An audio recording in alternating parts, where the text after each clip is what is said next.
One of the smartest things that we see searchers do when they're buying a business is raising a little bit of extra equity to put money on the balance sheet post-close. And we're outside today because it's just beautiful in Chicago. But we love to see that. It costs a little bit of equity for the searcher. Maybe they raise an extra $100,000 and they end up owning 2% less of the business, 3% less of the business.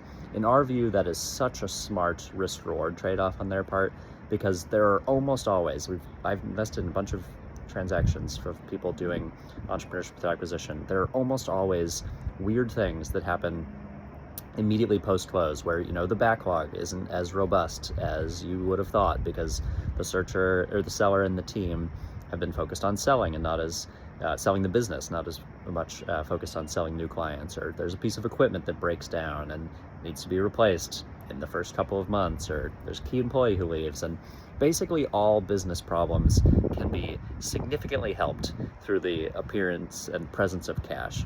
And putting a little bit of extra money on the balance sheet at close, more than you think you need, more than the downside scenario would suggest is necessary, is so valuable and is helpful not only in reducing the risk of having any kind of issues with not making SBA loan payments, which is obviously the ultimate disaster that needs to be avoided at all costs, but it just helps you sleep a little bit better at night.